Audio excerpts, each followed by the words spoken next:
يا أيها الذين آمنوا اتقوا الله وكونوا مع الصادقين. عن جرير بن عبد الله رضي الله عنه قال: بايعت رسول الله صلى الله عليه وسلم على إقام الصلاة وإيتاء الزكاة والنصح لكل مسلم. رواه البخاري ومسلم. أو كما قال عليه الصلاة والسلام. صدق الله العظيم وصدق رسوله النبي الكريم، ونحن على ذلك لمن الشاهدين والشاكرين، والحمد لله رب العالمين. এরা হলো জ্ঞানী মানুষ। তো আমাদের আলোচনা পিছনের অবস্থা, বর্তমানের অবস্থা, আগামী তিনটা সামনে নিয়ে সব জায়গায় আলোচনা করার আমরা চেষ্টা করি। বিশেষ করে যারা মাঠে ময়দানে দৌড়ান, ওয়াজ করেন, বক্তা যারা, তারা আমি আপনাদের সামনে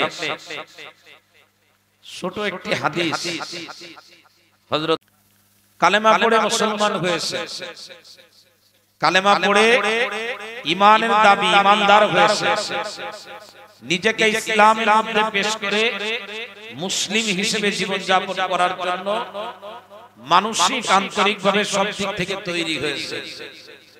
তো কালেমা পড়ার পরে রাসূল কারীম সাল্লাল্লাহু আলাইহি ওয়াসাল্লামকে জিজ্ঞাসা করেছেন, ইয়া রাসূলুল্লাহ, কালেমা পড়ে ঈমান আনলাম, এখন আমার আমল করো, কি কি কাজ করব?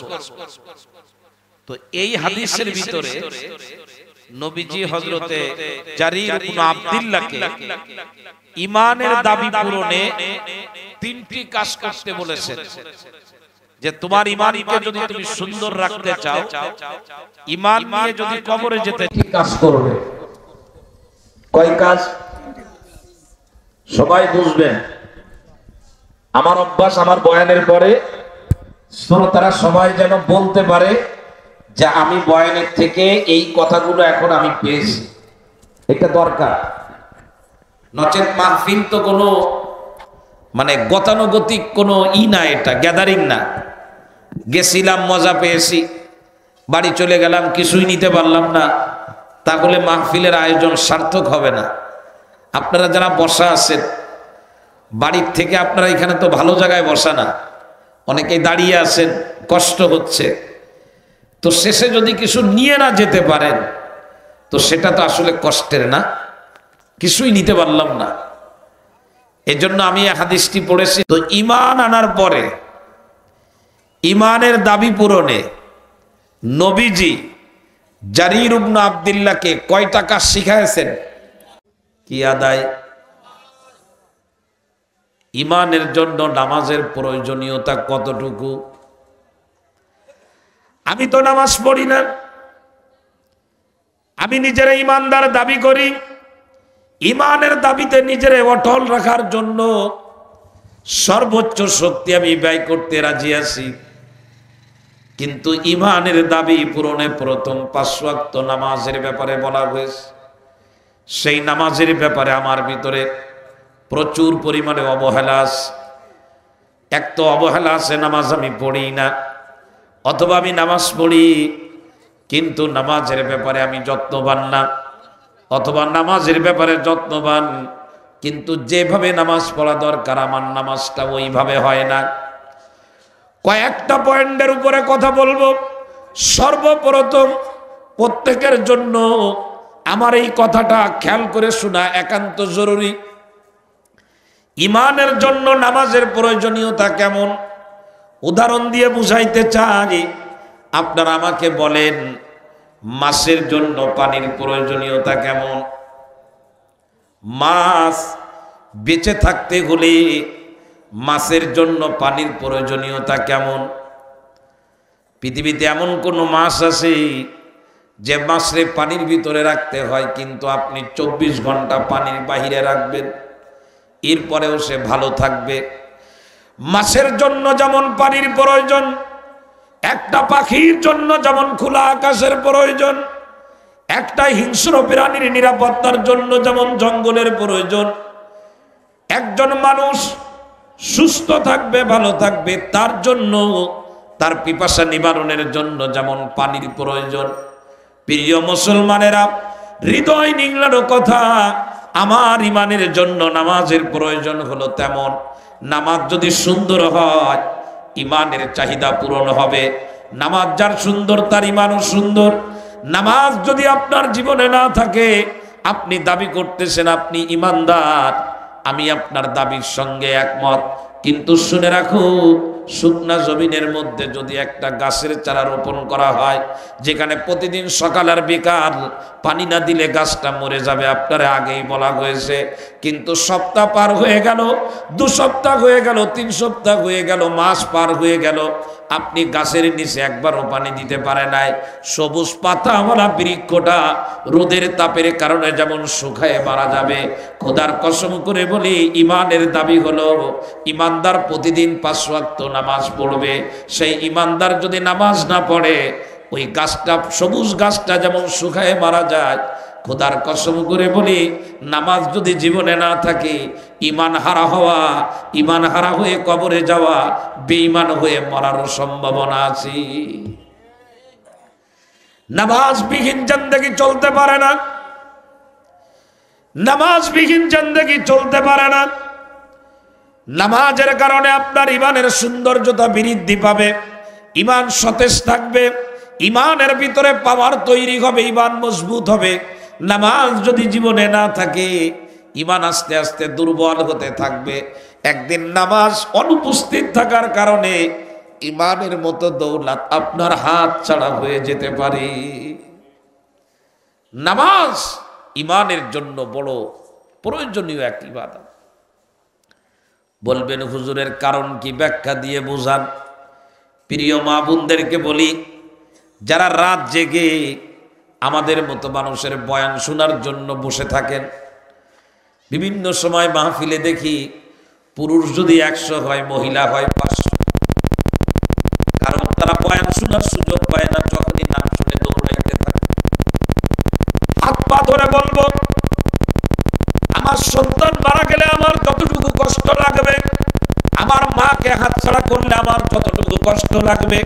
হাদিস অনুযায়ী নবীজি বলেছেন, একজন ইমানদারের জীবনে নামাজ হলো তার থেকেও বেশি গুরুত্বপূর্ণ। বলে, আমার মা মারা গেল, আব্বা মারা গেল, সন্তান মারা গেল, সম্পদগুলি ধ্বংস হয়ে গেল, সব হাতছাড়া হলে আমার যতটুকু কষ্ট লাগে, একজন ইমানদারের ইমানের দাবি হলো তার জীবনে যদি 1 ওয়াক্ত নামাজ ছুটে যায়, ওই মা বাপ আর পরিবার পরিজন হাতছাড়া হলে যে কষ্ট লেগেছে, ইমানের দাবি হলো তার থেকে বেশি কষ্ট তার লাগা চায়। ইমানের সঙ্গে নামাজের এক গভীর সম্পর্ক। কেমন সম্পর্ক? লা তাদখুলুল জান্নাতা হাত্তা তুমিনু, ইমানদার হওয়া ছাড়া জান্নাতে যাওয়া যাবে না। জান্নাতে যাওয়ার একটাই কন্ডিশন, সেটা হলো ইমান। ইমান আছে যার, জান্নাত হলো তার। ইমান নিয়ে মরবে যে, জান্নাতে যাওয়ার পারমিশন পাবে সে। ইমান আছে যার, জাহান্নাম থেকে বেঁচে জান্নাতে যাওয়ার সুযোগ রয়েছে তার। এজন্য শয়তানের কাজ হলো, প্রত্যেকটা মানুষের পিছনে শয়তান চেষ্টা করে। বনি আদমের পিছনে শয়তানের সব থেকে বড় চেষ্টা হলো বনি আদমকে বেঈমান করে কবরে পাঠাইতে চায়। আর বনি আদমকে বেঈমান বানানো সম্ভব হবে ইমানের যত চাহিদা আছে ওইগুলো থেকে যদি বনি আদমকে দূরে রাখা যায়।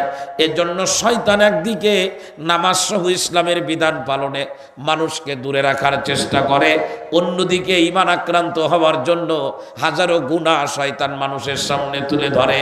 ইমানকে নষ্ট করার জন্য শয়তানের এত চক্রান্ত, ওই চক্রান্তের ভিতরে কোনো ইমানদার যদি না বুঝে অথবা বুঝে সজ্ঞানে সুস্থ মস্তিষ্কে অথবা অজ্ঞাত সারে শয়তানের ধোঁকায় পড়ে যদি ইমানের পরিপন্থী কাজ করে ফেলায়, ইমান যেন আক্রান্ত না হয় রোগী অসুস্থ হলে যেমন হাসপাতালে নেওয়া হয়, কোনো লোকাক্রান্ত হলে যেমন ডাক্তারের কাছে নেওয়া হয়, ইমানদার শয়তানের চক্রান্তে পড়ে আক্রান্ত হয়ে যায়। আমার আল্লাহ বলে 5 বার চিকিৎসার ব্যবস্থা করে দিলাম। ইমানদার যখন নামাজের মধ্যে হাজিরা দেবে, শয়তানের চক্রান্তে যত গুনাহ হয়েছে, যত আক্রান্ত হয়েছে ইমান, সমস্ত আক্রান্ত অবস্থা থেকে ওই ব্যক্তি বের হয়ে সুস্থ ইমান নিয়ে কবরে যেতে পারবে। শয়তান কিন্তু কোনো বেঈমানরে দিয়ে গুনাহ করায় না। শয়তান কোনো বেঈমানি বলেন যে 5টা টাকা এই বেঈমানের পিছনে, যার ইমান নাই তার পিছনে খরচ করো, শয়তান বলবে আমি খারাপ কিন্তু এত খারাপ না। শয়তান থাকে কোথায়, এই প্রশ্নটা মাঝে মধ্যে আসে।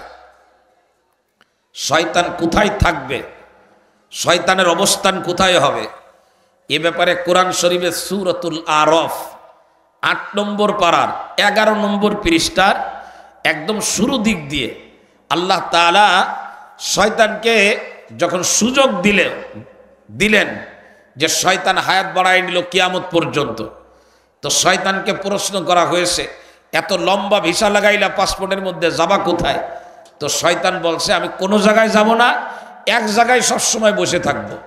বলছে সেই জায়গাটার নাম কি বলো? বলে লাআকুদান্না লাহুম সিরাতাকাল মুস্তাকিম। ইমানদার ব্যক্তি যে রাস্তা দিয়ে জান্নাতে যাবে ওই রাস্তার ভিতরে আমি বসে থাকব। ইমানদার যেন জান্নাতের দিকে যেতে না পারে, ওই ভালো রাস্তার থেকে, সঠিক রাস্তার থেকে তারে ঘুরায় আমি বেঠিক রাস্তায় ওর পাঠায় দেব, কিন্তু আমি নিজে বেঠিক রাস্তায় যাব না। শয়তান কোনোদিন ভুল পথে যায় না, শয়তান মানুষকে ভুল পথে পাঠায় দেয়। খুব খেয়াল করে কথাগুলো নিয়েন, আল্লাহ নেওয়ার তৌফিক দান করেন। শয়তান কিন্তু কোনো সিনেমার হলে যায় না। শয়তানের এটা হলো মানে ভালো দিক যে শয়তান কোনো খারাপ কাজ করে না। শয়তান বসে থাকে মসজিদের দরজায়, মাদ্রাসার দরজায়। ওয়াজ মাহফিলে আসবেন, ওই যে রাস্তা দিয়ে আসবেন ওইখানে বসে থাকে। আপনারে বলে ওয়াজ শুনতে যাওয়ার দরকার নাই, তুমি এই দিক চলে যাও। মসজিদে আজান হয়েছে, তুমি বাজারে যাও। শয়তানরে বলবেন আমি একা যাবো কেন, তুইও চল, কয় বাজার ভালো জায়গা না। শয়তান ভালো রাস্তায় বসে থাকে, বসে বসে মানুষদেরকে ঘুরায় খারাপ রাস্তায় দিয়ে দেয়। তো ভালো রাস্তায় কি বেঈমান যায় না ইমানদার যায়? কথা বলে না।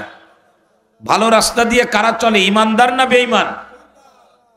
শয়তান ওইখানে বসে ঘুরায় দেয়। প্রিয় ভাই আমার দিক খেয়াল করেন, এখন ইমানদাররে দিয়ে তো শয়তান গুনাহ করায়।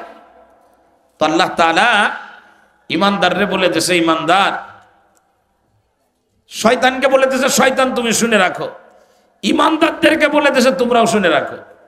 তোমরা রাস্তা দিয়ে চলবা, শয়তান তোমারে দিয়ে গুনাহ করাবে। শয়তান তুমি শুনে রাখো, তুমি আমার ইমানদার বান্দারে দিয়ে গুনাহ করাবা। আমি আল্লাহ তাআলা ইমানদার ব্যক্তির গায়ে তুমি যে কালো দাগগুলো দিবা তোমার হাত দিয়ে, আর তোমার চক্রান্ত দিয়ে তুমি ইমানের উপরে যে আঘাতগুলো করবা, এই আঘাতগুলো কভার করে ইমানদার ব্যক্তি আবার যেন তরুতাজা হয়ে যায়, এজন্য আমি আল্লাহ ইমানদারের জীবনে 5 ওয়াক্ত নামাজকে বাধ্যতামূলক করে দিলাম। ইমানদার 5 ওয়াক্ত নামাজ পড়বে, তো এক নামাজ থেকে আরেক নামাজ তুমি শয়তান ইমানদাররে দিয়ে যাই করাও, ইমানদার যখন সেজদা দেবে সব গুনাহ তার মাথা দিয়ে জমিনে পড়ে ইমানদার সদ্য ভূমিষ্ঠ বাচ্চার মতো নিষ্পাপ হয়ে সেজদা থেকে দাঁড়াবে। এই পরিকল্পনা কে করে রাখছেন? আরো জোরে বলেন। তাহলে ইমানকে সুস্থ রাখার জন্য আমি যদি 5 ওয়াক্ত নামাজকে হাসপাতাল বলি তাও ভুল হবে না। নবী আমার 5 ওয়াক্ত নামাজকে কি দিয়ে উদাহরণ দিলেন? কিভাবে নামাজ না পড়ে ঘুমায় থাকবো, কিভাবে নামাজ বাদ দিয়ে আমি দোকানের মধ্যে থাকবো, কিভাবে আমার জীবনে নামাজ নাই আমি কেমনে মেনে নেব? মানতে পারবো না। প্রিয় ভাইরা রে আমার, হাত জোড় করে বলতেছি 5 ওয়াক্ত নামাজের গুরুত্ব, ইমানের দাবি পূরণে আমাদেরকে অনুভব করতে হবে। গুরুত্ব যদি আমার ভিতরে অনুভূত হয়, ফজরের নামাজ জামাতের সাথে পড়া আমার জন্য কঠিন মনে হবে না। গভীর রাত্রে যদি পেট ব্যথা শুরু হয়, হাসপাতালে যাইতে কিন্তু কষ্ট হয় না, জিনের ভয় করে না, ভূতের ভয় করে না। গভীর রাত্রে উঠে অনেকেই হাসপাতালে চলে যায়, অ্যাম্বুলেন্স ভাড়া সেটাও জোগাড় করতে কষ্ট হয় না। হাসপাতালে আমার যাওয়া লাগবে, আমি যখন ইমানের জন্য 5 ওয়াক্ত নামাজের গুরুত্ব আমার ভিতরে যখন ঢুকাইতে পারবো, প্রচণ্ড রোদের ভিতরে জোহরের নামাজে মসজিদে হাজিরা দেব। আজান হয়ে গেছে, আমি মহিলা ঘরের ভিতরে যাই নামাজ ফেলবো, কাউকে বলা লাগবে না, কেউ আমারে বলবে আর আমি যাই নামাজ ফেলাবো তাই না, বরং ইমানের চাহিদায় নামাজ আমি যখন গুরুত্ব অনুভব করব, আমার দ্বারা এমনি যাই নামাজ পড়তে থাকবে। রাসূল কি উদাহরণ দিয়েছেন, বুখারী শরীফের হাদিস। নবীজি বলেছেন ইমানের জন্য ইমানদারের জীবনে 5 ওয়াক্ত নামাজ হলো উপমা, উদাহরণ। রাত গভীর হয়েছে তো বড় আওয়াজ দেওয়া যাচ্ছে না। রাসূল বলেছেন তোমাদের বাড়ির দরজায়, কারোর বাড়ির দরজায়, হাদিসের ভিতরে আসছে বুখারীতে, যদি একটা নহর থাকে, পুকুর, খাল, দিঘি থাকে, নদী থাকে, আর ওই যার বাড়ির দরজায় নদী, প্রবাহিত নদী, ওই ব্যক্তি প্রতিদিন ওই নদীতে সে 5 বার গোসল করে। কতবার? চমৎকার উদাহরণ। নবীজি বলেছেন সাহাবীরা তোমরা আমাকে জবাব দাও, বাড়িওয়ালা যদি প্রতিদিন বাড়ির দরজার খালের ভিতরে, নহরের ভিতরে 5 বার গোসল করে, ওই ব্যক্তির শরীরে কি কোনো ময়লা থাকতে পারে? কি বলেন ভাই, ময়লা থাকতে পারে? কি উদাহরণ দিলেন, কত চমৎকার উদাহরণ। কিভাবে নামাজ না পড়ে থাকি, বিশ্বাস মেনে নিতে কষ্ট হয়। জুমার দিনে মসজিদগুলো কানায় কানায় ভরে যায়, সপ্তাহের অন্য দিনগুলিতে মসজিদ ভরা বড় কঠিন হয়ে যায়। এ যুবক ভাইয়েরা, দুনিয়া তো চিরদিনের জন্য না। আমার এনা ডাকতেছে টুট পাড়াতে, বসু পাড়াতে। এই মাটির উপরে যখন আমি হাঁটি, এ মাটি আমারে বলতে থাকে তুমিও আমার ভিতরে আসবা, দিন তারিখ নির্ধারিত আছে, ওইটাকে কোনো অবস্থাতেই সামনে বেড়ে যেতে পারবা না। দিন চলে আসলে আমি মাটি ফাঁকা হয়ে যাব, আর তোমার মতো চলমান মানুষ আমি মাটির ভিতরে জায়গা করে নিবে। একটু কথাগুলোকে ভিতরে নিয়েন, দাবি থাকবে আমার ভিতরে নেওয়ার। নবী আমার বললেন 5 বার গোসল করলেন। তোমরা বলো ওই বাড়িওয়ালার দেহের ভিতরে কোনো ময়লা থাকতে পারে? সাহাবায়ে কেরাম বললেন না, কোনো ময়লা থাকতে পারে না। আল্লাহর নবী বললেন ও আমার সাহাবীরা শুনে রাখো, ইমানদারের জীবনে 5 ওয়াক্ত নামাজ হলো ওই নহরের মতো। ইমানদার ব্যক্তি যখন ফজরের নামাজ পড়ে, এর আগের এশার নামাজের থেকে ফজর পর্যন্ত যত গুনাহ হয়ে গেছে সব গুনাহগুলো তার মাফ হয়ে যায়। আবার যখন জোহরের নামাজ পড়ি, ফজর থেকে জোহর পর্যন্ত শয়তান যত গুনাহ করাইছে ওই গুনাহ জোহরের নামাজ পড়ার সঙ্গে সঙ্গে মাফ হয়ে যায়। আবার যখন আসরের নামাজ পড়ে, জোহর থেকে আসর পর্যন্ত শয়তান যত গুনাহের ময়লা তার ইমানের গায়ের মধ্যে লাগাইছে, আসরের নামাজ পড়লে সব মাফ হয়ে যায়। আল্লাহর নবী বলেন কোন ইমানদার যদি 5 ওয়াক্ত নামাজকে গলার মালা বানাইতে পারে, ওই ইমানদার দুনিয়া থেকে এমন অবস্থায় রওনা হবে 5 বার নহরের ভিতরে গোসল করলে ওই ব্যক্তির শরীর যেমন একদম পবিত্র থাকে, ইমানদার গুনাহমুক্ত অবস্থায় ইমানের দাবি পূরণ করে তাজা ইমান নিয়ে কবরে যাওয়ার সুযোগ পেয়ে যাবে। ইমানের দাবি পূরণ করা। 5 ওয়াক্ত নামাজ ইমানের জন্য বৃক্ষের গোড়ার পানির মতো আপনাকে দিতেই হবে, নতুবা আপনার ইমান দুর্বল হবে, বেঈমান হওয়ার সম্ভাবনা তৈরি হবে। নামাজ ছাড়া ইমানদারের জীবন চলতে পারে না। নামাজকে ইমানদার ব্যক্তি পিপাসার্ত গলা ভিজানোর জন্য ঠান্ডা পানি খেলে গলা যেমন একদম ঠান্ডা হয়ে যায়, শুকনা গলাটা ভিজে গেলে যেমন ভালো লাগে, ইমানদার ব্যক্তি 5 ওয়াক্ত নামাজ পড়লে তার জীবনটার ভিতরে ওই রকম মজা অনুভূত হয়। নামাজের ব্যাপারে কোনো অবহেলা করা যাবে না। এখন আমাদের তো কিছু মানুষ নামাজ একদম পড়েনি না, একদম পড়েন না। আমার দিক খেয়াল করেন, কিছু মানুষ নামাজ পড়েন কিন্তু নামাজের ব্যাপারে যার্রা পরিমাণ তার ভিতরে কোনো সচেতনতা নাই, পড়তে হয় তাই পড়েন।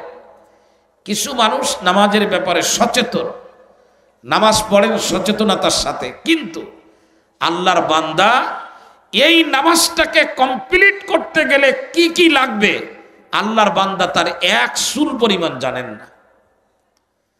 কিছু ভাইয়েরা আছেন আলহামদুলিল্লাহ, যেভাবে নামাজ পড়া দরকার ওইভাবে সুন্দরভাবে আল্লাহর বান্দা নামাজ পড়েন। বিভিন্ন শ্রেণীর মানুষ ইমানদার ভাগ হয়ে গেছে তার জীবনে নামাজকে কেন্দ্র করে। একজন মা বোন তিনি নামাজ পড়েন আলহামদুলিল্লাহ।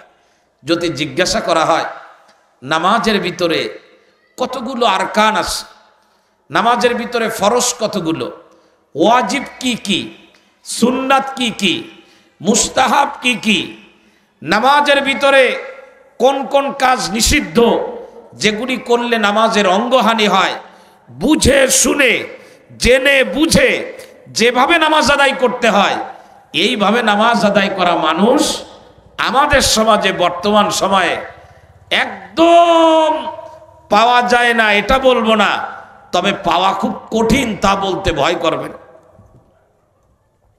এজন্য আপনাদের কাছে দাবি, ইমানের দাবি পূরণে ৫ ওয়াক্ত নামাজের ব্যাপারে যত্নবান হবেন।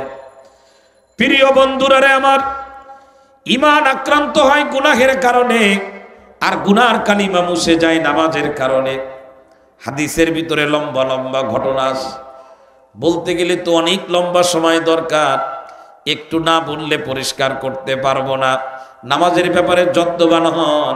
ফজরের নামাজ পড়ে দেখেন কতটা ভালো লাগবে, জোহরের নামাজ পড়ে দেখেন কতটা ভালো লাগবে, আসরের নামাজ পড়ে দেখেন কতটা ভালো লাগে, মাগরিব এশার নামাজ পড়ে দেখেন কতটা ভালো লাগে।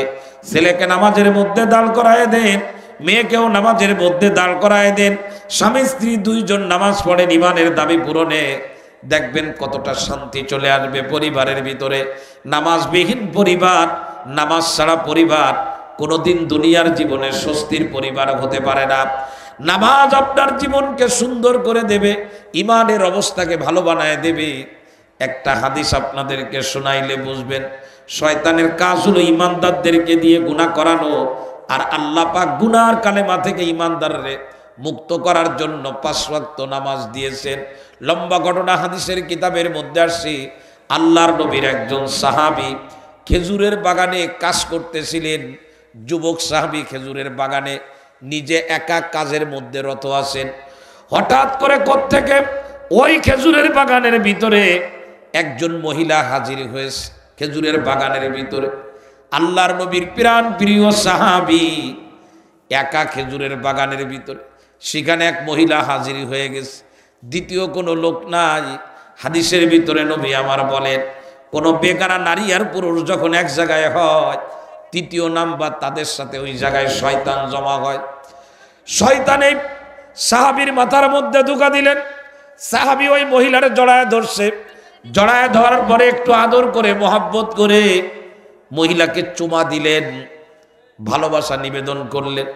মহিলার ছেড়ে দেওয়ার পরে মহিলা যখন চলে গেছেন, সাহাবী তখন চিন্তা করতেছেন, হাই রে, আমি একজন ইমানের দাবিদার, আমি কালেমা পড়েছি লা ইলাহা ইল্লাল্লাহ, আমি কেন এই কাজ করলাম? আমি যে কাজ করেছি যদি দুনিয়া থেকে ক্ষমা করাইতে না পারি, জাহান্নামের আগুন ছাড়া তো আমার উপায় নাই। আল্লাহর নবীর এই সাহাবী খেজুরের বাগান থেকে বের হলেন, কোনো কথা নাই, কোনো জায়গায় দাঁড়ানো নাই, সুজা চলে গেছেন আল্লাহর নবীর কাছে। নবীজিকে যে বলতেছেন, ইয়া রাসূলুল্লাহ, আমি এমন একটা অন্যায় করেছি যে অন্যায় হলো শাস্তি পাওয়ার যোগ্য, শাস্তি পাওয়ার উপযুক্ত, এমন একটা অন্যায় আমি করেছি। ফাকিম আলাইয়া হাদ্দা, আপনি আমাকে শাস্তি দেন, আমি দুনিয়ায় শাস্তি ভোগ করব, জাহান্নামের আগুনে পড়তে পারবো না। নবীজি প্রশ্ন করলেন, তুমি কি অন্যায় করেছো বলো। এবার ওই সাহাবী খেজুরের বাগানের ভিতরে একজন বেগানা নারীর সঙ্গে তার যে ঘটনা ঘটছে পুরা ঘটনা খুলে বললেন। আল্লাহর রাসূল সাল্লাল্লাহু আলাইহি ওয়াসাল্লাম ঘটনা শোনার পরে কোনো উত্তর দেন নাই। দুই ধরনের বর্ণনা আসছে। ইমাম নবাবী লেখা রিয়াজুস সলিহিনের মধ্যে, মুসলিম শরীফের হাদিস আছে বেশ লম্বা। আল্লাহর নবী কোনো জবাব দেন নাই। নবীজি অপেক্ষা করতেছিলেন কি জবাব দেব। এরই মধ্যে মসজিদে আজান হয়ে গেল নামাজের জন্য। নবীজি নামাজের জন্য দাঁড়িয়ে গেলেন উত্তর না দিয়ে। সাহাবী চিন্তা করলেন, হাই রে, নবীজি নামাজে দাঁড়িয়েছেন, আমারও তো নামাজ পড়া লাগবে। সাহাবী তখন নবীজির পিছনে ইক্তেদা করলেন, জামাতের সাথে নামাজ আদায় করলেন। নামাজ শেষ হওয়ার পর ওই সাহাবী বলতেছেন, ইয়া রাসূলুল্লাহ, আমি নামাজের আগে আপনার কাছে আসছি এক সমস্যার কথা নিয়ে। আপনি তো আমাকে কিছুই বললেন না। আমি অন্যায় করেছি, আপনি আমাকে শাস্তি দেন। আমি দুনিয়ায় শাস্তি ভোগ করব, জাহান্নামের আগুন আমি ভোগ করতে পারবো না। আল্লাহর নবী তখন ওই সাহাবীরে বললেন, তুমি না আমার সঙ্গে জামাতের সঙ্গে নামাজ পড়েছ? ওই সাহাবী বলেন, জি হ্যাঁ, আমি আপনার সঙ্গে জামাতের সাথে নামাজ পড়েছি। আল্লাহর নবী বলেন, আমার সঙ্গে জামাতের সাথে নামাজ পড়ছো, এই নামাজের কারণে কদ গফারাল্লাহু লাকা, আল্লাহ রাব্বুল আলামিন যে গুনার বোঝা ঘাড়ে করে নিয়ে আসছিলে, নামাজ পড়ার কারণে আল্লাহ পাক সেই গুনাহ মাফ করে দিয়েছি। কি পড়া লাগে বলেন? হ্যাঁ, আমার তো শুধু দাগই পড়ে গেল। জামা একটা গায়ে দিয়ে বছরের পর বছর চলতেছে, কত ময়লা জামার ভিতরে, জামার মূল রঙই হারিয়ে গেছে ময়লার কারণে। কিন্তু আমি পানি দিয়ে ধোয়ার চিন্তা করি না।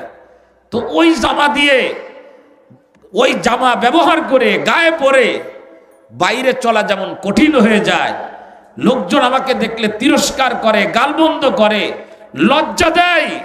একজন ইমানদারের জীবনে যখন নামাজ থাকে না, আর ওই ইমানদারকে দিয়ে শয়তান যখন অনাবরত গুনাহ করাতে থাকে, তো ওই ইমান নিয়ে কাফের বেঈমানের বিরুদ্ধে যুদ্ধ করা তো দূরের কথা, লড়াইয়ের ময়দানে ওই ইমান নিয়ে রাস্তাঘাটে চলাও লজ্জাস্কর হয়ে যায়।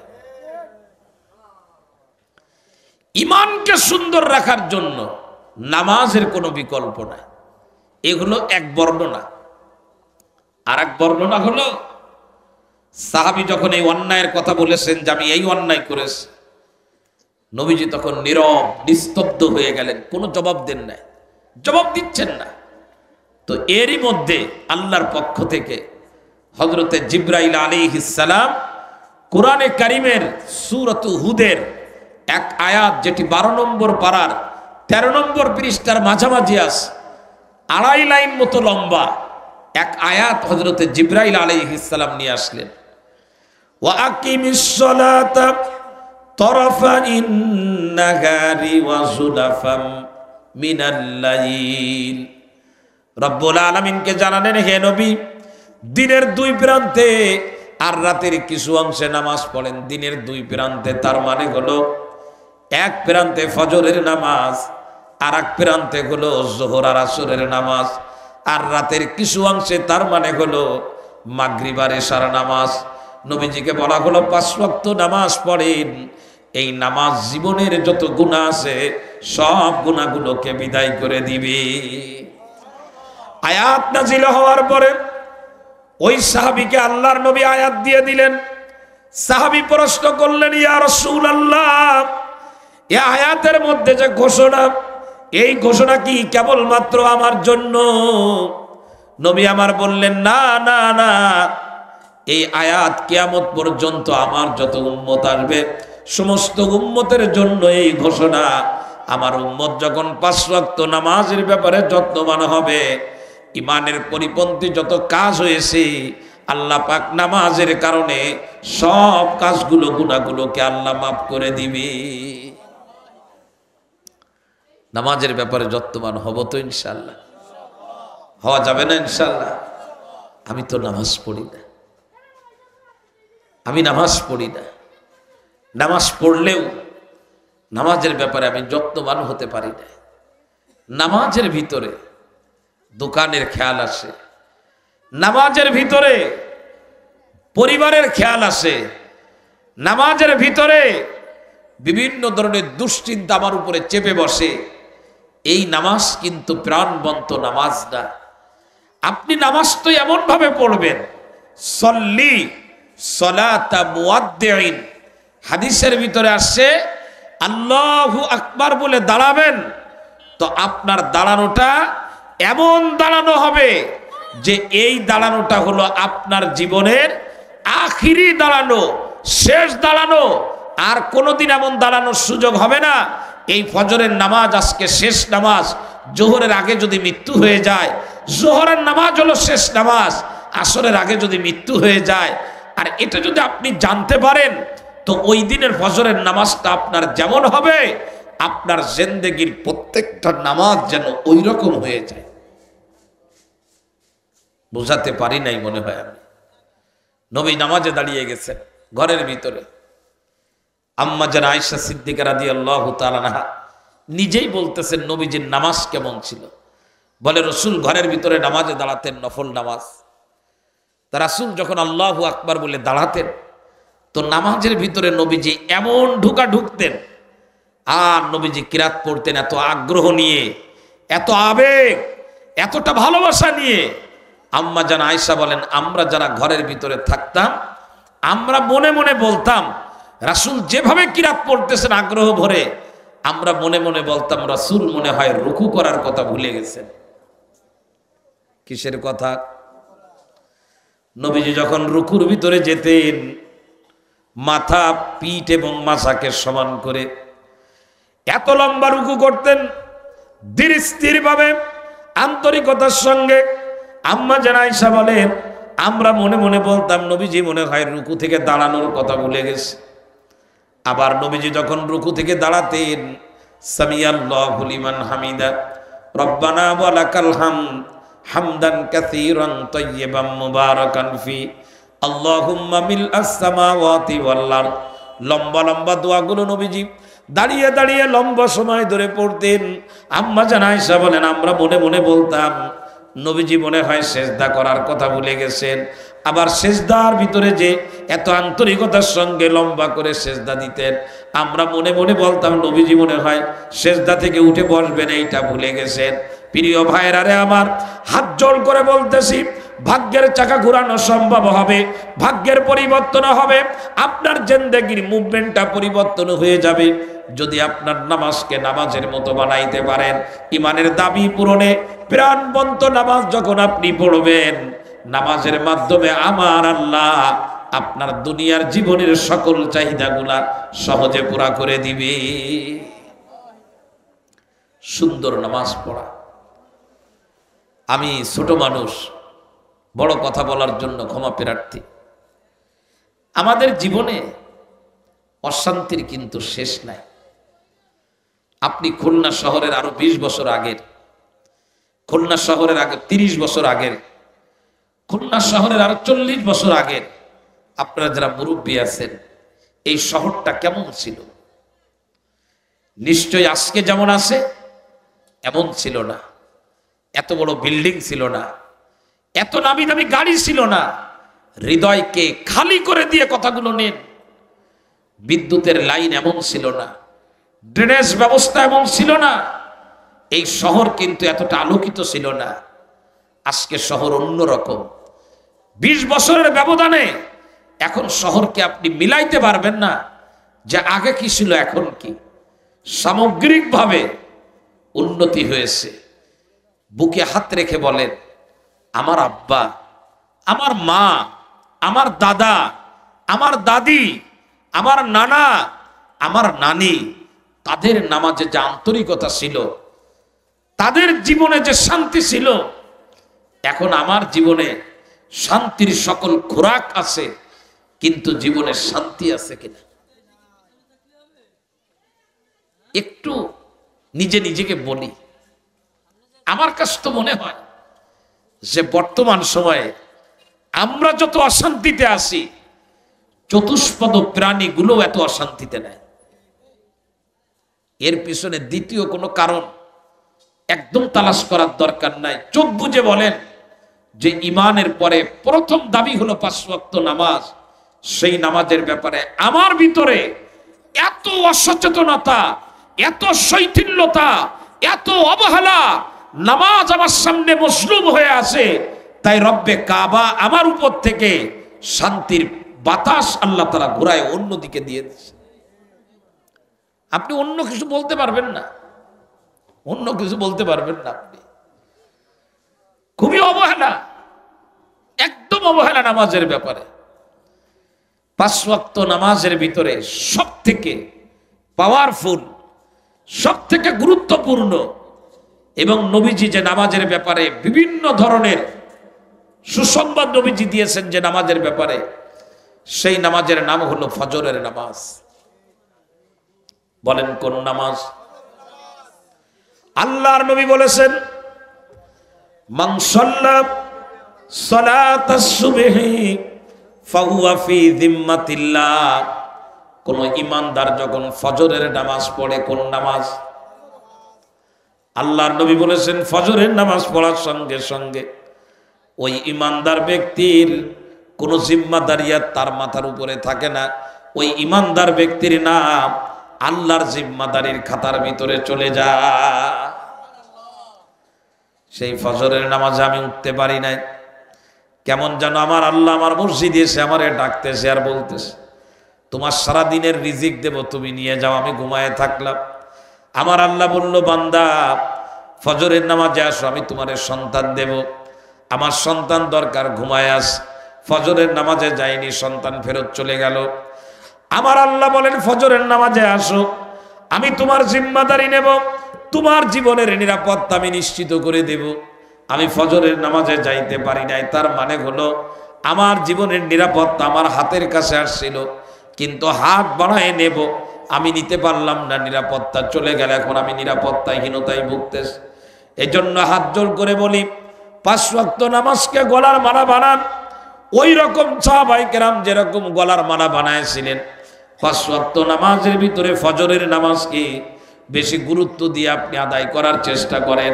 তার কারণ ফজরের নামাজ এত গুরুত্বপূর্ণ, এই নামাজ পড়বেন তো রাত দিন 24 ঘন্টা আল্লাহর জিম্মাদারিতে আপনার নাম চলে যাবে। আল্লাহর নবী বলেছেন, শুনে রাখো, মান সাল্লা সালাতাল বারদাইন, যে ব্যক্তি ফজরের নামাজ পড়বে আর আসরের নামাজ পড়বে, এই 2 নামাজের ব্যাপারে যে ব্যক্তি যত্নবান হবে, এই অবস্থায় দুনিয়া থেকে বিদায় হবে, দাখালাল জান্নাহ, সুজা আল্লাহর জান্নাতে চলে যাবে। নামাজের ব্যাপারে যত্নবান হওয়া দরকার, যথেষ্ট যত্নবান হওয়া দরকার। আমাদের ঘরগুলোতে, আমাদের দোকানে, আমাদের অফিসে।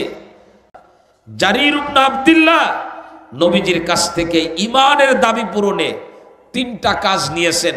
তার প্রথম কাজ হলো, আমি 5 ওয়াক্ত নামাজের ব্যাপারে যত্নবান হব। আমরা হব তো ইনশাআল্লাহ। 2 নাম্বার, ওয়া ইতাইজ যাকাত। জারির ইবনে আব্দুল্লাহ বলেন, নবীজির হাতে হাত রেখে আমি বায়াত হয়েছি, ওয়াদা করেছি, ইয়া রাসূলুল্লাহ, আমি আমার সম্পদের যাকাত দেব। কি দেব জোরে বলেন?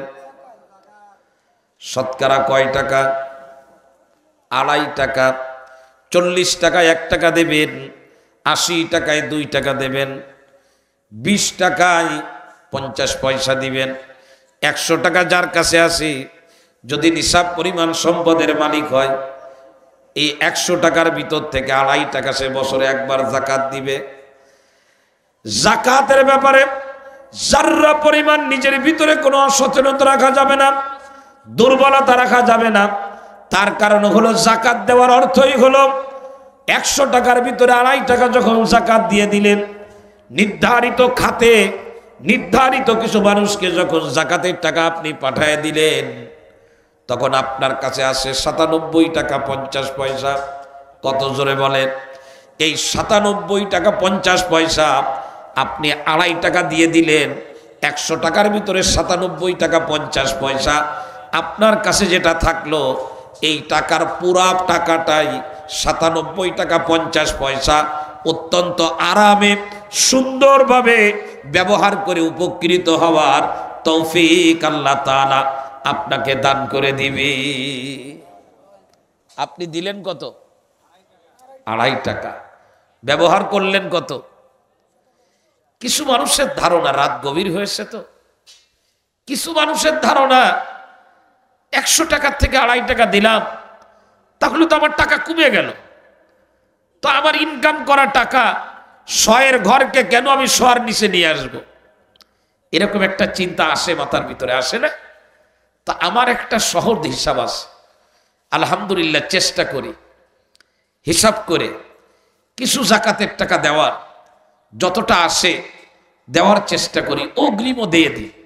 আমার মোবাইলের মধ্যে আপনাদেরকে দেখাইতে পারি, আলহামদুলিল্লাহ দিয়ে আমি উপকৃত হই। আমার তো মনে হয়েছে আমার আল্লাহ অনেক উপকার দেন। এখন আমি আপনাদের বলি, যারা জাকাত দেন না, 2.5 টাকা ধরে রাখেন, 97.5 টাকার সাথে 100 টাকা বানালেন, 97,500 টাকার সাথে লাখে 2,500 ধরে রেখে যারা আপনারা 1 লক্ষ টাকা বানালেন, আমি তাদেরকে একটা সাধারণ উদাহরণ দেব। এই মাথা থেকে পাততলা পর্যন্ত পুরো বডির ভিতরে কিছু অংশ আছে, পার্ট আছে, যেটা বৃদ্ধি পায়। মাথার চুল বৃদ্ধি পায়, হাতের নখ বৃদ্ধি পায়, আরো অনেক জায়গায় চুল আছে, পশম আছে, যেগুলা বৃদ্ধি পায়।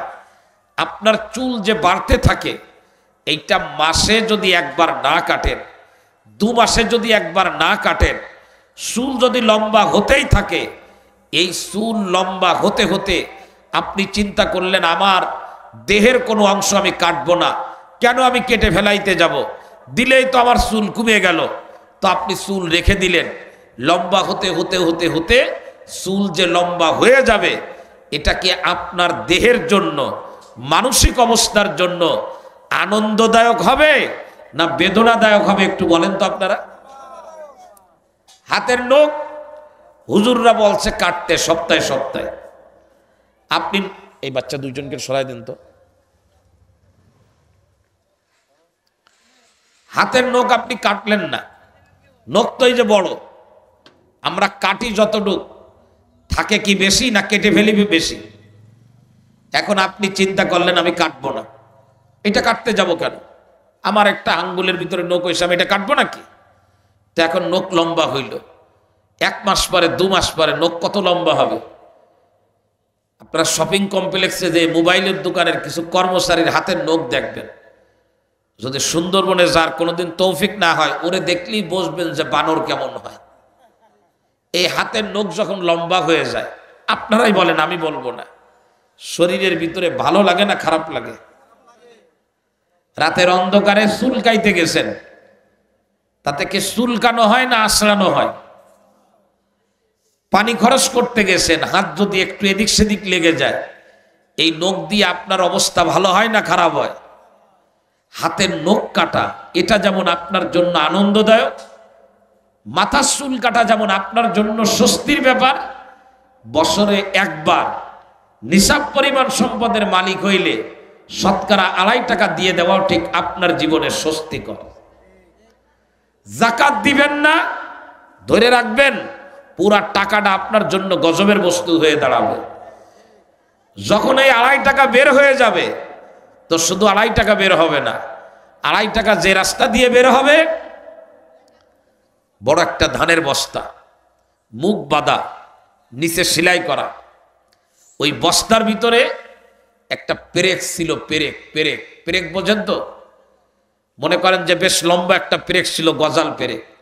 বস্তা যখন টাইট করে বাঁধলেন, গজাল পেরেকটা ভিতরে কি আরামের সাথে থাকবে নাকি যে কোনো একদিক দিয়ে ফায়ার করে দেবে?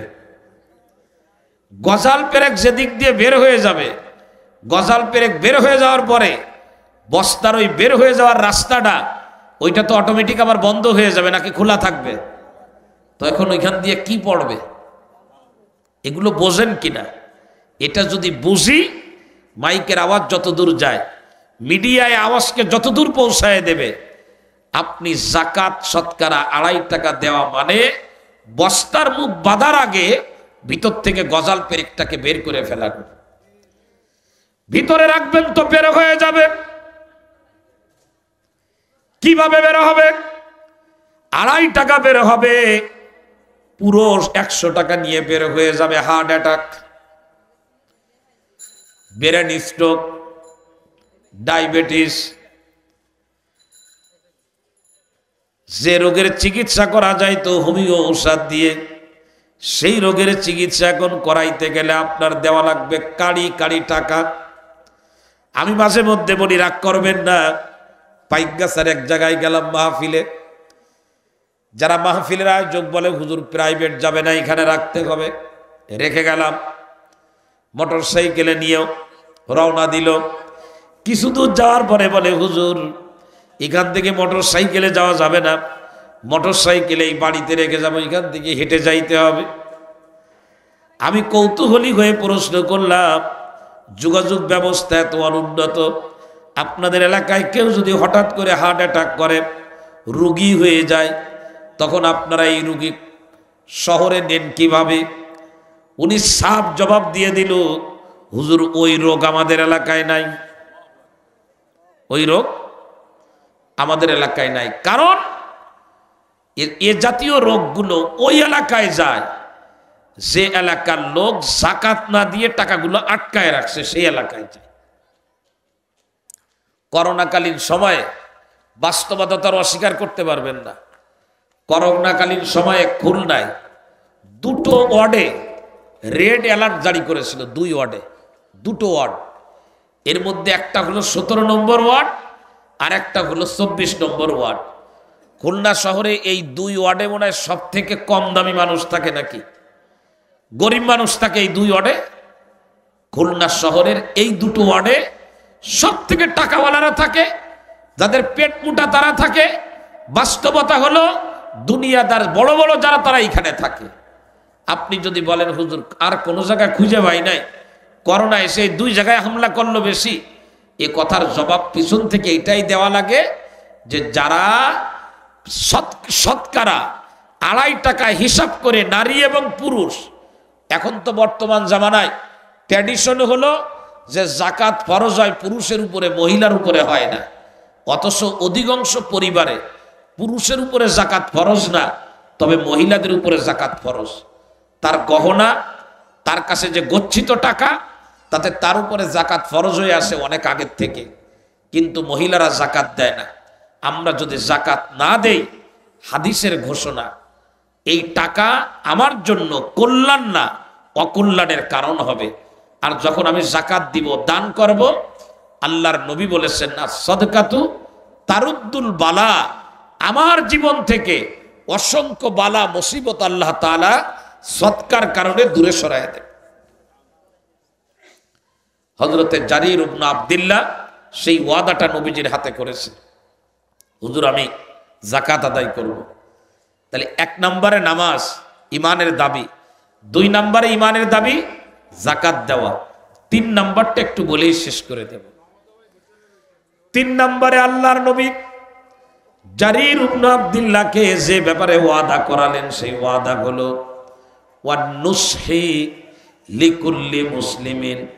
জারির ইবনে আব্দুল্লাহকে বলল, জারির তুমি যে কালেমা পড়ে মুসলমান হয়ে গেছো, এখন থেকে তোমার দায়িত্ব হলো তুমি তোমার জীবনে মৃত্যুর আগ পর্যন্ত কোনোদিন কোনো মুসলিমের অকল্যাণ কামনা করবা না।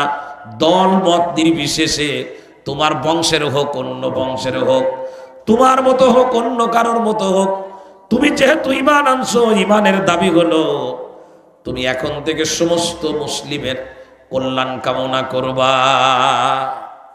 কি কামনা জোরে বলেন? কারোর অকল্যাণ কামনা করা যাবে না। আপনি যদি কারোর অকল্যাণ কামনা করেন, আপনার জীবনে কোনোদিন অকল্যাণ হবে না। আর আপনি যদি কারোর কল্যাণ কামনা করেন, আপনার জীবনে কোনোদিন অকল্যাণ হবে না। ভালো করে শুনে রাখেন, ওয়াল্লাহু ফি আউনিল আবদি মা কানাল আবদু ফি আউনি আখিহি। মানুষ যখন তার ভাইয়ের সাহায্যের জন্য লেগে যায়, আল্লাহর নবী বলেছেন আল্লাহ তখন তার সাহায্যের জন্য লেগে যায়। প্রিয় ভাইয়েরা রে আমার, মুসলিম শরীফের হাদিসের ভিতরে আমার নবী বলেন, কোন মুসলিম যখন তার মুসলিম ভাইয়ের কল্যাণ কামনা করে আর আল্লাহর কাছে দোয়া করতে থাকে, আল্লাহ তুমি আমার অমুক মুসলিম ভাইয়ের কল্যাণ করো, তার চোখের ভিতরে তুমি ঘুম দাও, তার পরিবারের ভিতরে শান্তি দাও, তার সন্তানগুলোরে তুমি সভ্য শান্ত বানাও, তাকে তুমি ক্ষমা করে দাও, তার শারীরিকভাবে তুমি সুস্থতা দিয়ে দাও।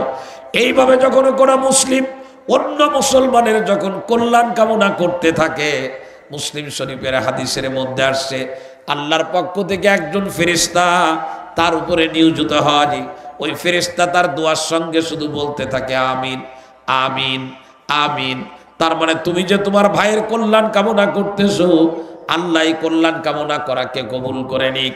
এরপরে ফেরেশতা বলতে থাকে তুমি শুনে রাখো, আল্লাহ পাক তোমাকে জানাইতে বলেছেন ওয়ালা কাবি মিসলিন, তুমি যেমন তোমার মুসলিম ভাইয়ের কল্যাণ কামনা করতেছো, আল্লাহর পক্ষ থেকে তোমার জন্য কল্যাণের ফয়সালা হয়েছে।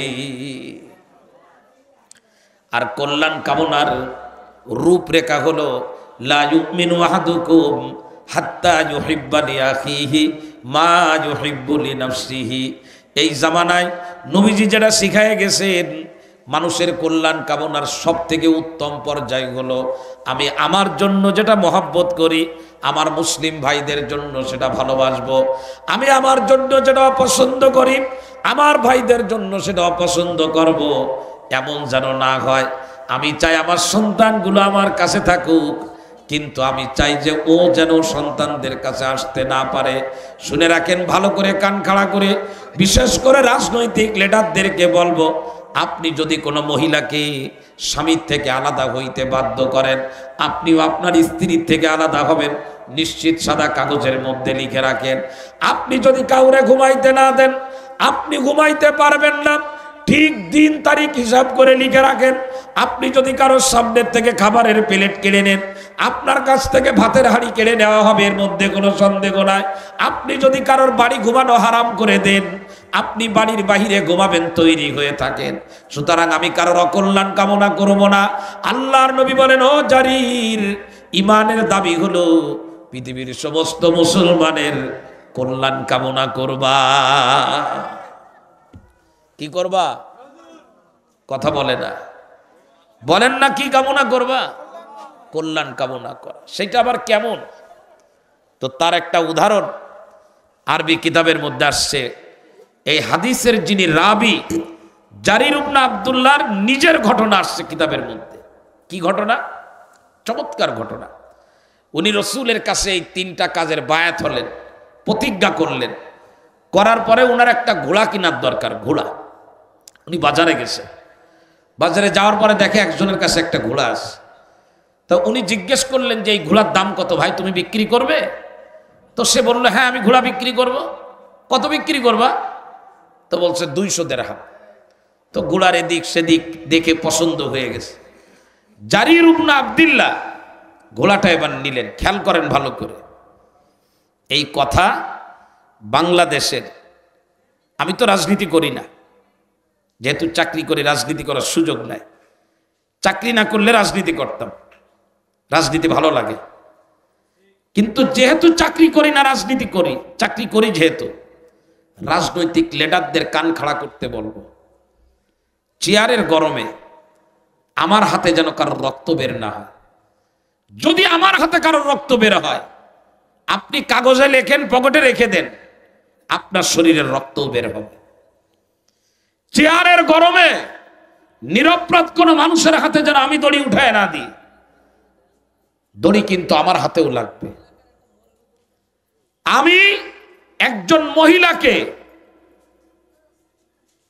তার স্বামীর কাছ থেকে ধরে নিয়ে গেলাম বছরের পর বছর, আমার পাওয়ারে, লিখে রাখেন যতদিন তাকে তার স্ত্রীর থেকে আলাদা রেখেছেন আপনিও অতদিন আলাদা থাকবেন।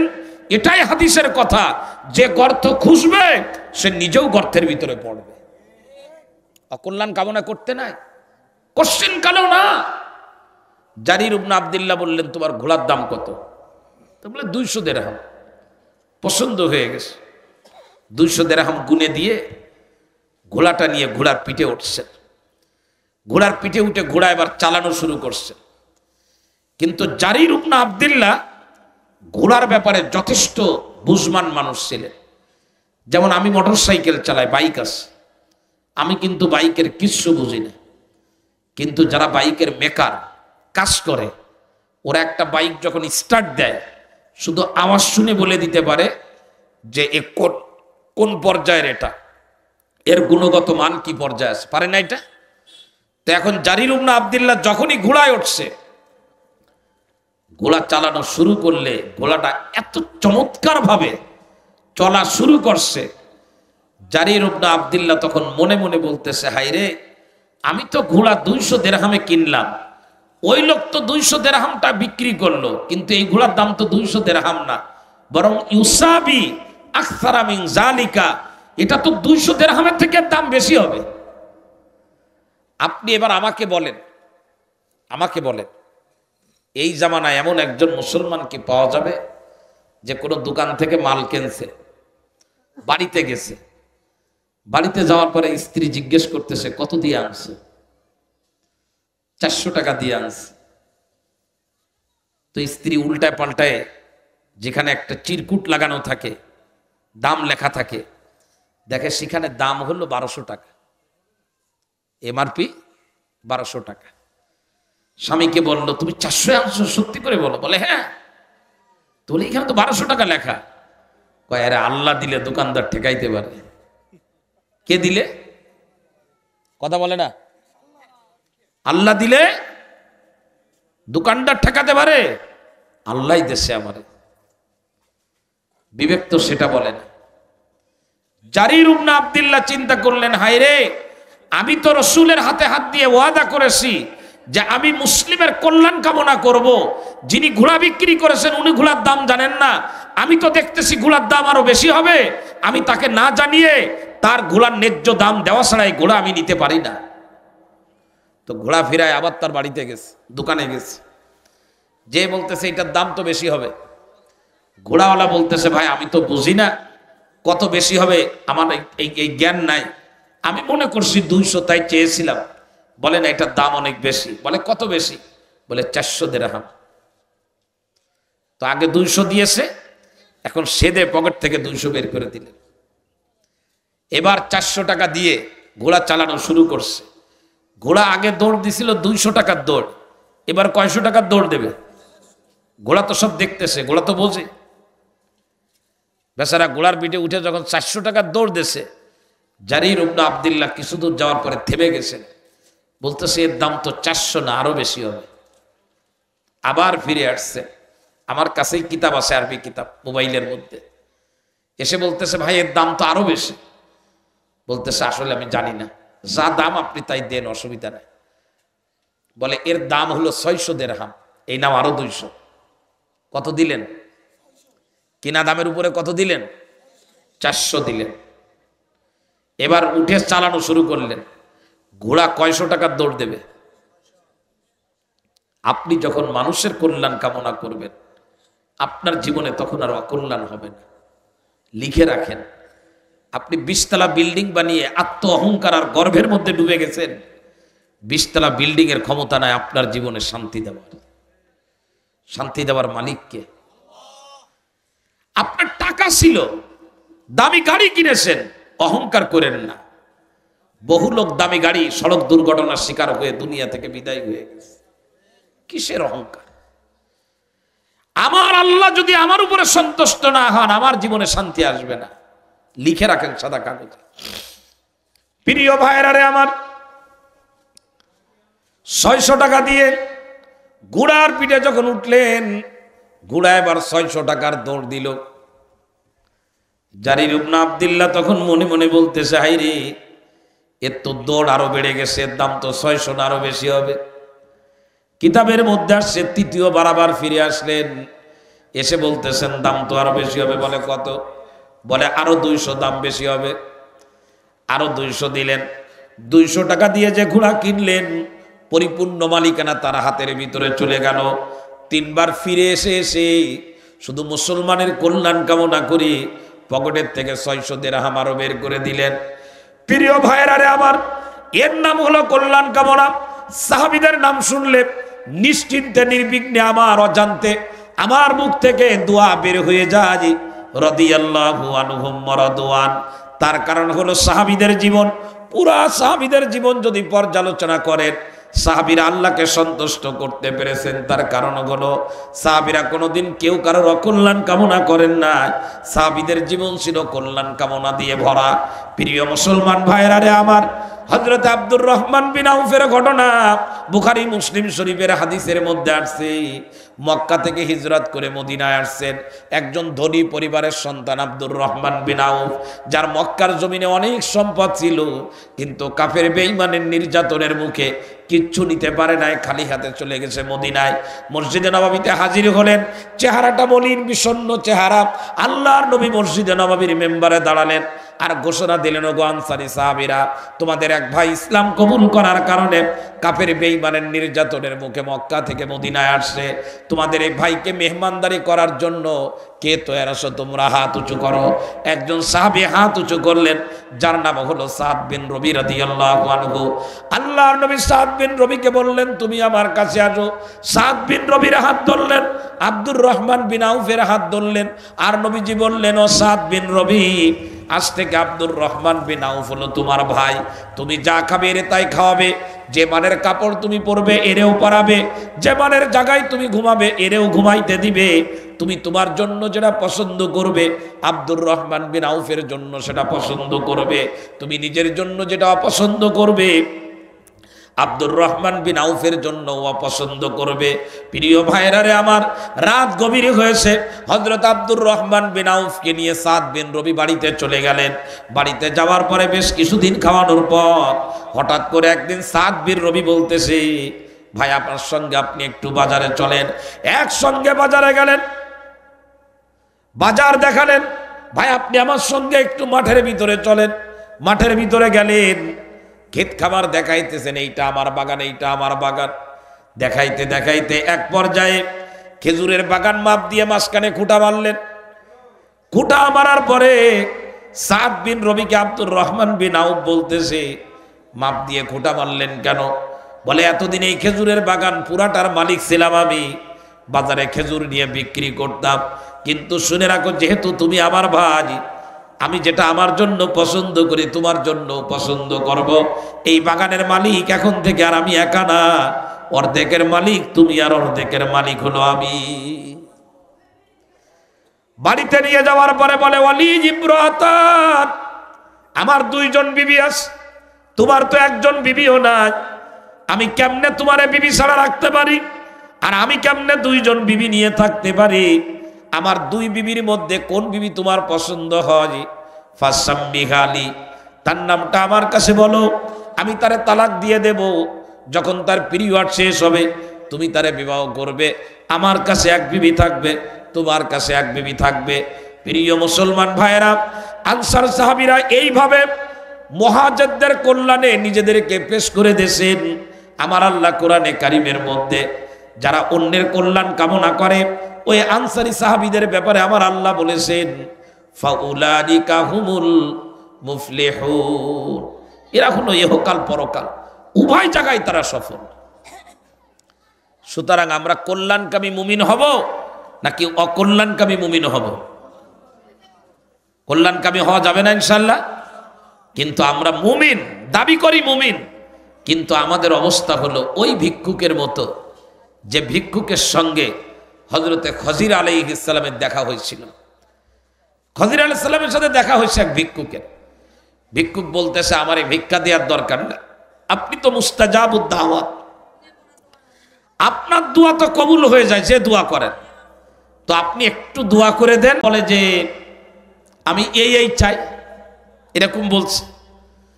খজির আলাইহিস সালাম তখন বলতেছে, আমি যে তোমার জন্য দোয়া করব, তুমি যা চাচ্ছ সেটা তো তুমি পাবা, কিন্তু আমার দোয়ার সিস্টেম হলো আমি তোমার জন্য যে জিনিসের দোয়া করব সেটা তুমি পাবা, আর তুমি যা পাবা তার ডবল তোমার পাশের বাড়ির লোক পাবে। এখন তুমি কি চাবা বলো? ভিক্ষুক বলতেছে, তাহলে একটু চিন্তা করে বলি। বাড়িতে এসে স্ত্রীর সাথে পরামর্শ করে খজির আলাইহিস সালামরে বলতেছে যে আপনি আমার জন্য দোয়া করেন, আল্লাহ যেন আমার একটা চোখ কানা বানায় দেয়। কথা বলে না, বলেন, কথা বলেন। আমাদের অবস্থা হলো এইরকম, আমি শুধু আমার নিজেকে নিয়েই ভাবি, অন্য কারোর কল্যাণ হোক এই চিন্তা আমার মাথায় আসে না। তবে এ কথা শতভাগ সত্য, লিখে রাখেন, যত সময় পর্যন্ত আমি অন্যের কল্যাণ কামনায় বিভোর না হব, আমার জীবনের কোনো কল্যাণ হবে না। একজন ড্রাইভার, সে গাড়ি নিয়ে বসে আছে 0 পয়েন্টে। প্রশ্ন করবেন কোথায় যাবেন? বলে কিছু লোক হইলে ঢাকায় যাবে। বলে আপনার দরকার নাকি লোকের দরকার? বলে আমার দরকার না, লোকজন যদি যায় আমি তাদেরকে ঢাকায় পৌঁছায় দিতে আসবো, যাদের গাড়ি নাই তাদের। আপনাদেরকে প্রশ্ন করি, যে ড্রাইভার যাত্রীদেরকে ঢাকায় পৌঁছায় দিতে যায়, ওনার মনে হয় ঢাকায় যাওয়া হয় না? কথা বলে না। সবাই যায় টাকা দিয়ে, ড্রাইভার যায় ফ্রিতে ফ্রিতে। হোটেল মালিক রান্না করতেছে, ছাগল জবাই করে, গরু জবাই করে। জিজ্ঞাসা করবেন কার জন্য রান্নায় করো? বলে এই এলাকার মানুষ আমার হোটেলে খায়, তাদের জন্য রান্না হচ্ছে। হোটেলের মালিক এলাকার মানুষের জন্য ছাগল জবাই করে, গরু জবাই করে। হোটেল মালিক কিন্তু জীবনেও না খেয়ে থাকে না, সবার আগে তার খাওয়া হয়। আপনি যদি পৃথিবীর মানুষরে খাওয়াইতে চান, আপনি যদি মুসলমানরে খাওয়াইতে চান, আপনি যদি আপনার প্রতিবেশীরে খাওয়াইতে চান, আপনি যদি অন্যের কল্যাণ কামনা করেন, আপনারে আমার আল্লাহ বাদ দেবেন না, আগে আপনার কল্যাণ করে দিবে। সুতরাং আমরা কল্যাণকামী মুসলিম হব তো ইনশাআল্লাহ? কল্যাণকামী মুসলিম হব তো ইনশাআল্লাহ? আল্লাহ তাআলা আমাদের সকলকে তৌফিক দান করে। দিয়ে দেন, দিলেই দেখবেন তখন আপনি পেয়ে যাবেন ইনশাআল্লাহ, আল্লাহ আপনাকে দিবেন। কোরআনে কারীমের যে আয়াত পড়েছিলাম, সে আয়াত এরকমই আয়াত, ইয়া আইয়ুহাল্লাযীনা আমানুত্তাকুল্লাহা ওয়া কুনু মা'আস সাদিকিন। আল্লাহকে ভয় করেন। কল্যাণকামী মানুষ যারা, সাদিকিন যারা, ভালো মানুষ যারা, তাদের সংস্পর্শে যান। দুনিয়াদারের সাথে ঘুরে লাভ নাই, দিনদারের সাথে ঘুরার অভ্যাস করেন। আল্লাহ তাআলা আমাদেরকে কল্যাণকামী মানুষ হওয়া, কল্যাণকামী মানুষের সঙ্গে উঠা বসা করার তৌফিক আল্লাহ তাআলা আমাদেরকে দান করেন। সবাই বলেন আমিন। চেষ্টা করবো তো ইনশাআল্লাহ সবাই। আমরা সামনে যারা বসে আছি অল্প মানুষ, কেউ একজন আসেন যে একটু হিম্মত করে বলবেন যে হুজুর, জারির ইবনে আব্দুল্লাহ যে 3টা কাজের প্রতিজ্ঞা করেছেন করবেন ঈমানের পরে, আমি এই 3টা কাজের ব্যাপারে বয়ান শুনলাম, আমি বলতে পারবো। আমি আবারও বলি, 1 নাম্বার কি বলেন, 2 নাম্বার, 3 নাম্বার, মুসলিমের কল্যাণ কামনা করা। পারবো তো ইনশাল্লাহ 3টা করতে? গলার মালা বানায় নেব ইনশাল্লাহ। বিশেষ করে যুবক ভাইদের বলবো, বর্তমান জামানায় অসুবিধার তো শেষ নেই। চাকরি নাই, কাজ নাই, চাকরি থাকলে শান্তি নাই। তো এটা আসলে ওভারঅল এর এক সুন্দর চিকিৎসা হলো, আমি বিশ্ববিদ্যালয়ের স্টুডেন্টদেরকেও বলি যারা আমার কাছে আসেন পরামর্শ নিতে, বেকারত্ব কিভাবে দূর করবেন, অশান্তি কিভাবে দূর করবেন, নিজের ভিতরে স্বস্তি কিভাবে ফিরিয়ে আনবেন। তো আমি বলি ভাই, এর জন্য একটাই চিকিৎসা, সেটা হলো তুমি 5 ওয়াক্ত নামাজকে গলার মালা বানাও, আল্লাহ তোমারকে আরশে আজিমে আল্লাহ পৌঁছায় দিবে। তো আলহামদুলিল্লাহ অনেক ভাইয়েরা, যুবক বন্ধুরা বলে হুজুর নামাজের ব্যাপারে যত্নবান হওয়ার কারণে আলহামদুলিল্লাহ খুব সহজে আল্লাহ কর্মসংস্থানের ব্যবস্থা করে দিয়েছে। অশান্তিতে ছিলাম, অশান্তি দূর হয়ে গেছে। এজন্য আপনাদের কাছে আমার দাবি থাকবে, আজকের এই বয়ানের পরে যারা আমরা নামাজ পড়ি আরো বেশি যত্নবান হব। যারা নামাজ পড়ি না তারা আমরা আজকের থেকেই নিয়ত করে ফেলি যে ঈমানের দাবি পূরণে জীবনে আর কোনোদিন 1 ওয়াক্ত নামাজ আমি ছুটতে দিব না ইনশাআল্লাহ। নিয়ত করা যায় কিনা সবাই বলেন? আল্লাহ তাআলা তৌফিক দান করেন। আমি আমার কথা বলি, আমার তো খুব বেশি একটা বয়স না, 43 বছর, 22, 42, 43 চলে। তো আমি আমার জীবনে একদম, আমার কাছে এটার মানে এর ভিতরে বলতে আমার কোনো দাড়ি কমা দেওয়া লাগবে না। সেটা হলো যে জীবনের সফলতা যে নামাজের ভিতরে, এটা আমি আমার ব্যক্তিগত আমল দিয়ে, আমার উপর দিয়ে, এটা আমার বুঝতে আর বাকি নাই যে জীবনের সফলতার একমাত্র চাবিকাঠি হলো নামাজ। যার নামাজ যত সুন্দর, তার A to Z জীবনটাও তত সুন্দর। নামাজের ব্যাপারে যে ডুপ্লিকেট, তার জিন্দেগি ধরে পুরোটাই হলো ডুপ্লিকেট। নামাজের মধ্যে যে চোর, ওর পুরা জিন্দেগিটাই হলো চুরি। সুতরাং আপনাদের কাছে আমার শেষ দাবি, রাসূল মৃত্যুর আগে বারবার বলে গেছেন নামাজ নামাজ নামাজ। আমরা নামাজের ব্যাপারে যত্নবান হলে আল্লাহ পাক আমাদের দুনিয়ার জীবনকেও ইনশাল্লাহ সহজ করে দিবেন ইনশাল্লাহ। রাত গভীর হয়ে গেছে, বেশ অনেক রাত হয়েছে। কয়টা বাজে আমি তো আর ঘড়ি দেখি নাই, 12:30 বাজে। এত রাত পর্যন্ত কথা বলা কোনো অবস্থাতেই ঠিক হয় না। সকলের কাছে ক্ষমা প্রার্থী, বিশেষ করে যারা কষ্ট পেয়েছেন। তো কেউ আমরা উঠব না, এখনই দোয়া হবে। দোয়ার মাধ্যমেই আমাদের এখান থেকে আমরা উঠবো ইনশাল্লাহ। আবার কোনো দিন এরকম একত্রিত হতে পারবো এর কোনো নিশ্চয়তা নাই। হয়তো যখন শুনবেন মুফতি আব্দুল কুদ্দুস সাহেবের অমুক জায়গায় মাহফিল আছে, তো আপনারা অনেকেই যাবেন, এটা আমি জানি। তো যদি এমন হয় যে আর যাওয়ার সুযোগ হয় নাই, এটাই জীবনের শেষ সুযোগ, তাহলে তো আজকে আর দোয়া না করে যেতে পারি না। এই জন্য দোয়াটা করেই যাব ইনশাল্লাহ। দোয়ার আগে আমি মাদ্রাসা সম্পর্কে একটা কথা বলি। প্রাইভেট মাদ্রাসাগুলো যারা পরিচালনা করেন, এটা যারা তৈরি করেন, এদের অনেক পরীক্ষা নিরীক্ষা দেওয়া লাগে, অনেক পরিস্থিতির মুখোমুখি হওয়া লাগে। আর বর্তমানে তো মাদ্রাসা চালানো খুবই কঠিন। আমার অনেকে বলে যে আপনি একটা মাদ্রাসা করেন, আমি বলে আমার দ্বারা সম্ভব হবে না, মানে আমার হিম্মতে কোলায় না। তো আমাদের ছাত্র, আমার অত্যন্ত প্রিয় মুফতি জসিম, সুন্দর করে এই মাদ্রাসা করেছেন। আপনারা মাদ্রাসাটাকে ভালোবাসতে পারবেন না ইনশাল্লাহ। দ্বিতীয় নাম্বারে আপনাদের সন্তানকে মাদ্রাসায় দিবেন, হাফেজ বানাবেন, আলেম বানাবেন, খুব দরকার। আগামীর বাংলাদেশ ইনশাল্লাহ কোরআনের বাংলাদেশ হবে। সে দেশকে পরিচালনার জন্য যোগ্য কিছু মানুষ দরকার। সে মানুষ তৈরির কারখানা হলো এগুলো।